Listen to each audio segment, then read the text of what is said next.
Well, good morning, YouTube brothers and sisters of the hook. I was going to go out today. Me and Big John, we were going to go hit the waves. And I mean, they're too big of waves, so we are staying inshore again. This is going to be a three-part video. Last part's going to be where we were fishing on Tuesday. And we caught a couple things, so I'll put that on. It's going to be a short video at the end of this video. But I'm going to give you a video, intro video of what I look for primarily first before I make a decision about going offshore. And this is a recent addition. This buoy here, which is the 41116 Oculina Bank, North Florida buoy that they have just replaced. This one here had gotten blown away, ripped out of the bottom of the ocean with Hurricane Matthew. And I always check that one because it's about 20 miles offshore and gives me the best idea of how big the waves are and the conditions out there. And what I look at right now, and it is 6 o'clock, exactly 6 o'clock, Thursday morning. This is the wave height, 4.6 feet at 9 seconds. Well, that tells me that we've got, that's almost 5 feet. And when you sit in 5 feet waves that are coming at 9 seconds, it's constantly, hour after hour. It wears you out and beats you down. And the average period is 5.5 seconds, and it's coming out. This is one of the primary reasons I'm not going today. It's coming out of the east.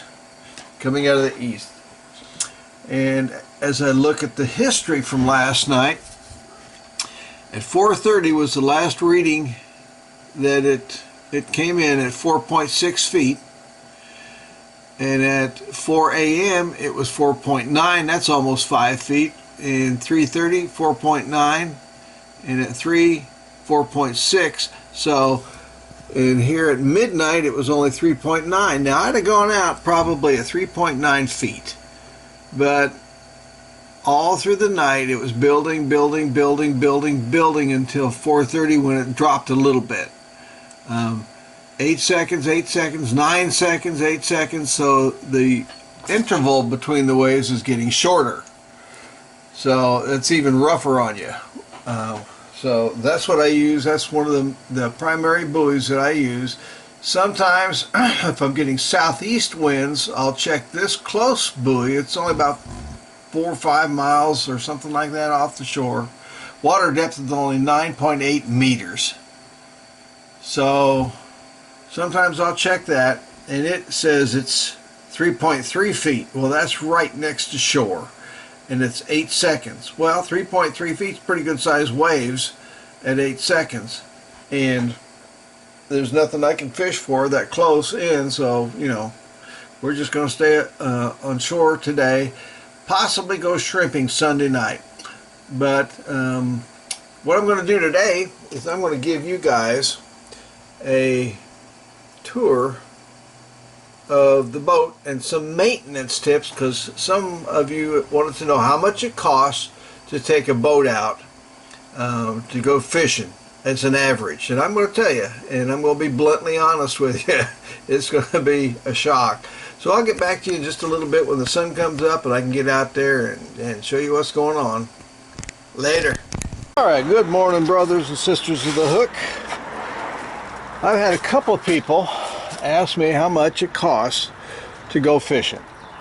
Well, I'm going to try to give you a somewhat thorough overview of what it costs to go fishing each time, but I'm not going to tell you how much it's going to cost each time, because what I have to do, if you're smart, what you have to do is you have to figure out your cost over the whole year, how much it costs for you to repair your boat, to repair the trailer, the tires, and the stuff like that, replace rusted out, corroded out equipment, all that stuff.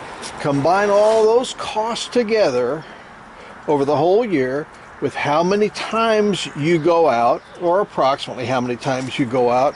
Divide that out with the cost of everything, and that's how much it costs per trip. Now, you know, if you just go into the river, the cost per trip is going to be a lot less than if you go offshore, mainly because of gas. But the cost for your trailer is going to be the same because it sits out in the sun all day long after you've dropped it in salt water. If you do nothing but fish in fresh water, cost going to be significantly less on your trailer and probably your boat in general. But I don't fish fresh water. I'm right here by the coast, so I fish in salt water. So the very first thing you got to realize is to own a boat, that is property, and you have to pay taxes on your property every year. So I'm not exactly sure. I think the 30, could be $35, $37. I can't remember, honestly. But anyway, those you have to pay. This is property, and then you have to pay for the license of the trailer. You know, you got to have a tag on the trailer here in Florida. There's my tag. It's good through 2 of 17. I better get that pretty soon in the mail, because that's next month. I got to get that off. I'm glad I looked at that. Okay, so you need your tag, and that costs. See those LED lights on my trailer right there? Well, I put those on because my submersible regular trailer lights, well, submersible does not mean waterproof, that means submersible. They are designed, I swear they're designed to rust out after 10 or 15 dumps in the salt water.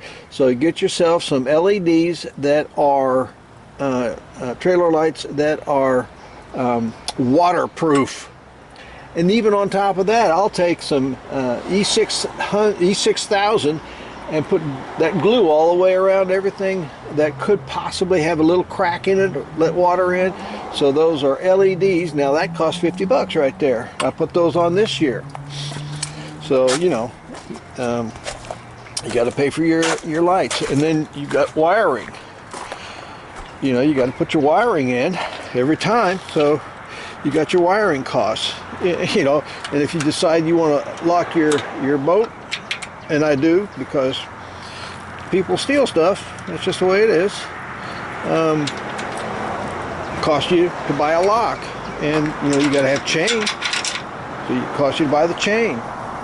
Everything costs. These are my my running lights right here, green and red running lights. These are LEDs. I just bought them recently. Those aren't free. Then you got in the boat.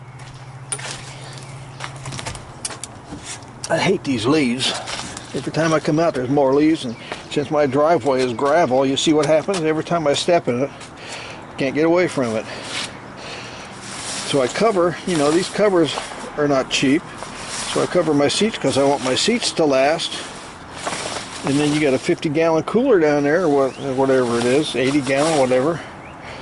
That's not free. There's an anchor that I use for shrimping. That's my claw anchor with 2 chains. That's not free. Here's my Humminbird 899 CI HD. That's not free. That costs about $1,000. Here's my radio. That's $100 or so. My GPS trolling motor. That's $1,000 plus. You know, and you got cams like this one here. So just to go fishing, there's life jacket. That's $80 right there for that life jacket, because that's a one that you fall in the water, you pull a CO2 cartridge and it blows up. And in here got a whole bunch of stuff. Got life jackets. You got to have a throwable by law. You got to have a throwable cushion. Life jackets in there. And here's another cooler. Then you got your net there. That's not free. You got to pay for that. Oh, look at there. I wonder what that is. That's interesting. Since I go shrimping, I haven't taken my lights out since my last shrimping trip. God, I hate these leaves. Can't help it. They blow in every day. Those lights, I made those myself. They're not free, but they're a lot cheaper than if you have to buy them. Then you got 2 batteries in there. Got to have a backup battery. So that's about 150 bucks in there also. And then you got all your gear, de-hooker, scissors. You need to carry scissors with you. And then here is where I keep my cast net, some other stuff in here, some rope. Well, you know, that cast net, that's not free. That's 50 bucks at least. Then you got your gas. You got your gas. This is a 60-gallon gas tank, and I usually try to fill it up every time I go out. So that's, you know, close to 100 bucks at least. Then let's get on down here again to the trailer, because this is what I've been working on for the last 3 weeks almost. I've had to replace a couple of hubs and a couple of tires also. This is a new tire, old rim, an old hub, but the hub's good. I had to buy the lithium grease to pack the hubs. Gotta have lithium grease. Here's the other side. This rim was not too bad, so I just went and painted it, but as you can see, it's already starting to get some rust in it.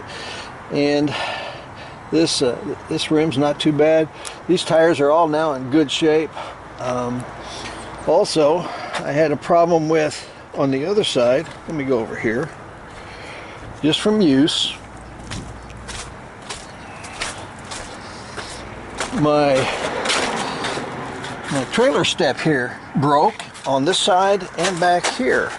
So I had to go take all this off, crawl underneath there, unscrew all that stuff that was frozen up with rust and stuff, and go buy bolts. I had to buy bolts for both sides and pieces of aluminum to make this standable again. So, you know, those bolts aren't free.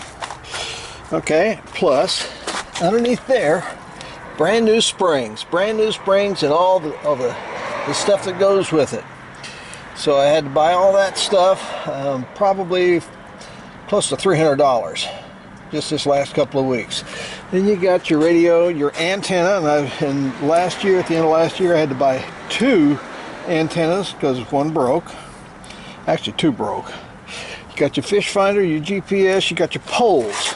I got like 4 or 5 poles that I like to take with me when I'm going offshore. And all, you know, good poles cost money. Good reels cost money. You got to put line on those reels, and I put, you know, your leader line is not free. I got some coming in, some 80 and 100 pound.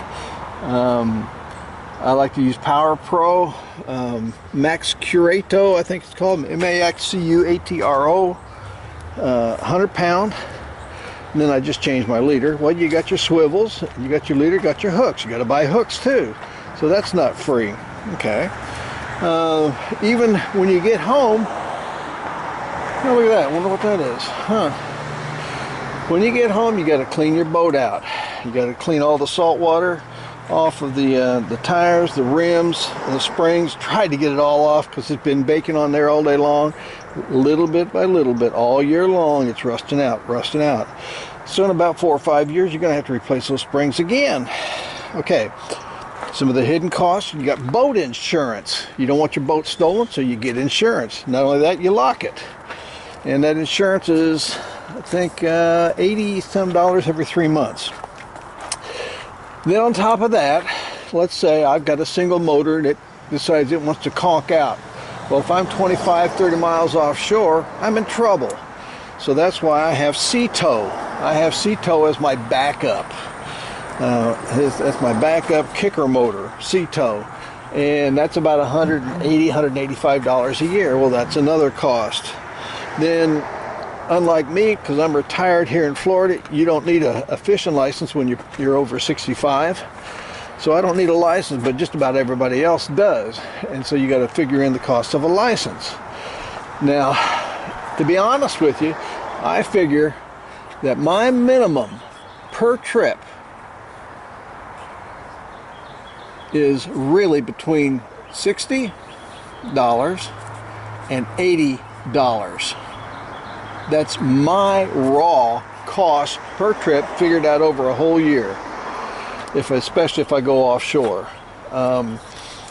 So when you ask for somebody to take you fishing, that's just the cost. That's not counting the cost of the maintenance every couple of years to get it, you take your motor in to have it tuned up, cleaned, whatever, which is $300, $400, $500. So, you know, the cost could be between $80 and $100 per trip, easily. So that's why I don't make as many trips as I want to make. I like to go out every other day, but I just can't do it because it's not free, it's expensive. So, if you ask to go out in somebody's boat, prepare to give them $80 to $100. Otherwise, it's a gift. And you know, if you break something on their boat, you should pay for it. You really should pay for it. Big John, the last time we were out, one of the last times we were out on this boat right here that's going to be up for sale with that nice Mencola iPilot, he broke he lost part of a rod holder. This one here, actually. And so since he lost it, he went and did the honest thing and bought another one to replace it. So anyway, so that's just some of the things. Oh, by the way, this is a fuel filter, water separator. Guess what? That's not free. Those are kind of expensive, actually. You need to replace those every year or so. Anyway, that's what you get an idea how much it costs just to go boating for a serious boater every time. 60 to 80 bucks for me, and then the bigger the boat, the more engines, $100, $200 just to go out. So that's why they charge you so much, especially these commercial guys that take you out, because they have got to pay for the upkeep of their boats. You know, if they're gonna charge you money, you gotta pay for it. That's just all there is to it. All right, thank you much. See you on the water. Well, good morning and Happy New Year, my YouTube brothers and sisters of the hook. I got Big John in the boat. We're out here freezing at about 38-degree weather in big waves. This is the 10th of January. Oh, wait a minute. Oh. I've got 5 ounces on this line right here because we have incredibly strong current coming around the end of the jetty here, plus these great big waves. I just had a bite on this line, but no joy. Anyway, Happy New Year, everybody. It's going to be a fantastic year in this new boat. We're going to go way out later in the spring, maybe a day or two here this winter. If the Lord blesses us with some real calm days, we're going to go out deep. We're going to catch some big fish. I got some people to thank for sending me stuff to try out. Dale, thank you for the sinkers. I really needed them. Real handy. You're a friend. Anyway, we will get back to you when we get some action. Old Big John's not wasting any time at all. He got the first fish. Let's see what it is. Oh, you're losing drag. Taking you under the boat.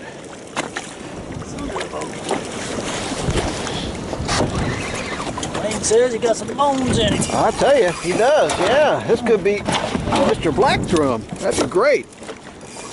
That'd make me happy. Oh, a nice big black drum. Woo! If we can get him in here, come on. Come on. Oh, come on. There we go. Way to go, Big John. Woo! And not just the first fish, there's nice fish. I think he's over, but we can have one. Yeah, right? have one over. Yep. Thank you, Lord. Thank you for the first fish of the new year. Big John caught it. Woo! Black drum. Aha! What'd you have on for bait? What'd you have on for bait? Shrimp. All right. We caught these shrimp, folks. We caught these shrimp. You betcha. Measure them up, let me know. All right, what size is he? I think 25. About 25, so that's John's one over. Measure on that. Okay, I'll measure him. Pitch it around. I'll measure him up on this end too. Just to know. We'll make sure.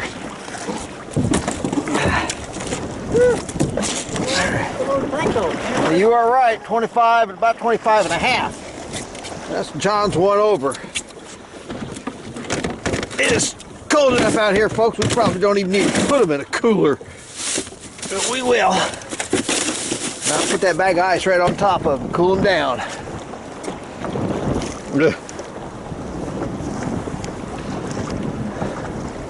It's gonna be a beautiful day. Skunk's out of the boat for John. Well, it's a little better up here. I got a little something here. It's not very big. It's not a monster like John got. Oh, look what I got. Man, I think I'll take him home. Fillet him out. Yeah. He's spitting the pork for That's a puffer fish, folks. That's a puffer. He's full of water right now. Look at those teeth. Goodbye, Mr. Puffer. And Mr. John brings up a small pinfish. Almost a good sized pinfish. Well, Brother Lane has got himself a large fish. Big John. Yeah. He's feeling like Mr. BBB Black Drum. Feel like Mr. Black Drum. He's coming over here on the other side. He's not wanting to cooperate. All right, here we go. Here we go. This is on a circle hook. Oh, no, Mr. Stinky Ray. Stingray. Stingray. Boy, you catch the good fish. I catch the junk fish. You want me to net it? No, I'm just gonna. Yeah, That's a joke, son. That's a joke. Okay. That's a joke. You know a joke? Yeah, I know a joke. I've heard a joke before, and this is not funny. There he goes, Mr. Stingray. Goodbye.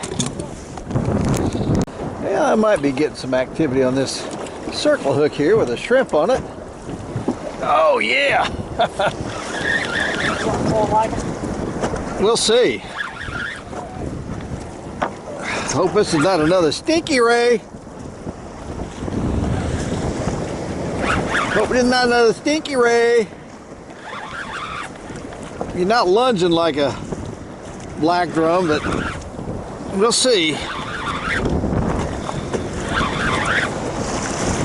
Stingray. This is Stingray New Year for me.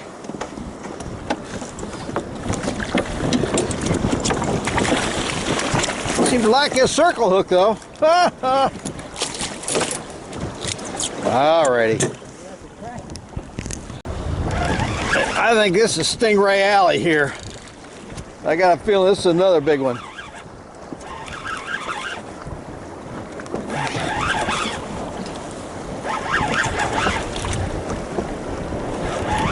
Well, they sure like this circle hook. I haven't caught anything on a J hook. Yep, another stingray. That's 3 stingrays. Corner the market on those things, aren't you? Wow, I hear they're good to eat. If you know how to slice them up. You want them? Huh?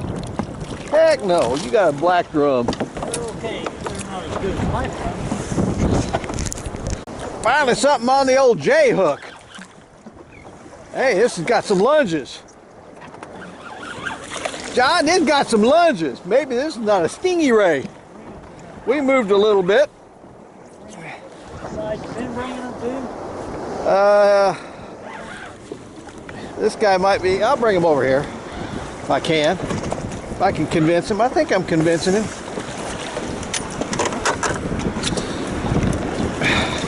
Yeah, this is not a stingray. Be Mr. Black Drum. Doobie doobie doobie doo.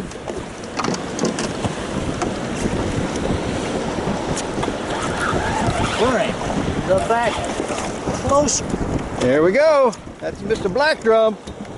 I saw him just for a flash. Oh, no, Mr. Red Drum and then slot. Oh, he's got my other line too, but that's all right.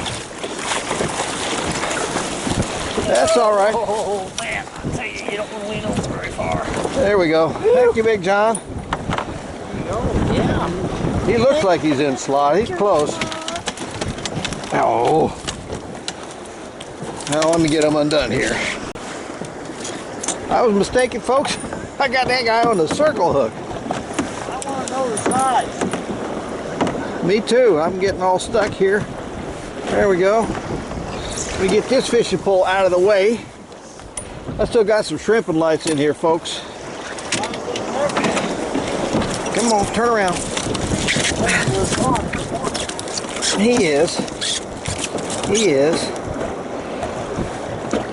1827. He is with the tail pinch. 29. Gotta let him go. Ah, that's all right. Come on. Oh, frisky in this cold water. Too big. Too big. All right, that's all right. That was fun. Let's get a black drum. I know. Well, I got another little something that's not fighting hardly at all. Oh, foul hooked pigfish. That's another species. What's that, 6, 7 species now? Woo!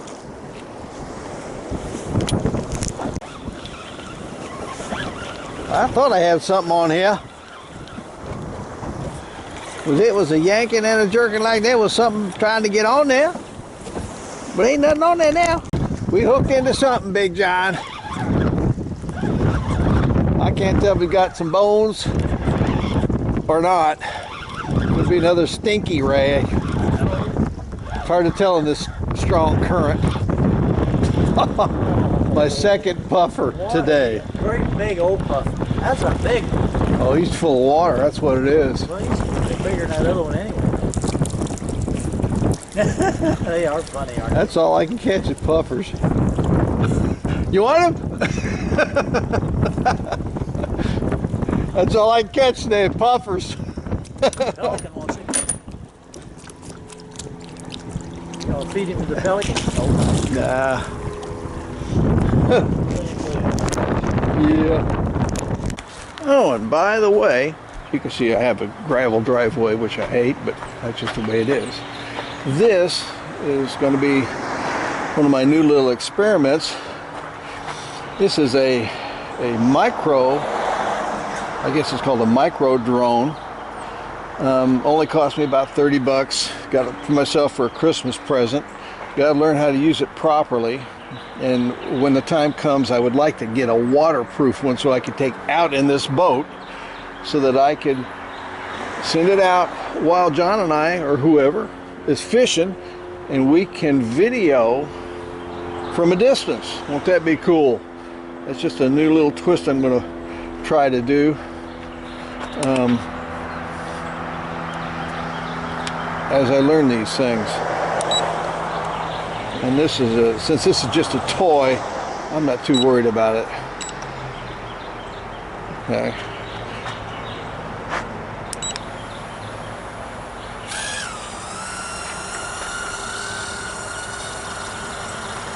Look there.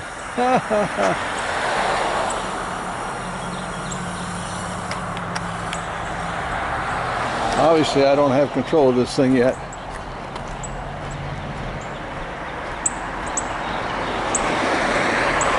Because it went the wrong way.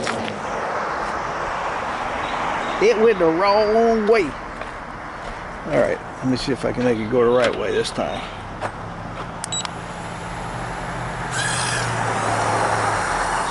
See, I don't know about going backwards and stuff.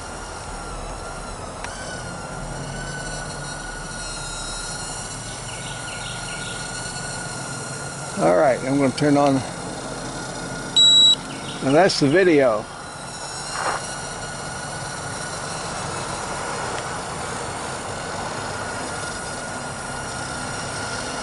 It's when I turn it around. I don't know things about headless mode and stuff like that yet.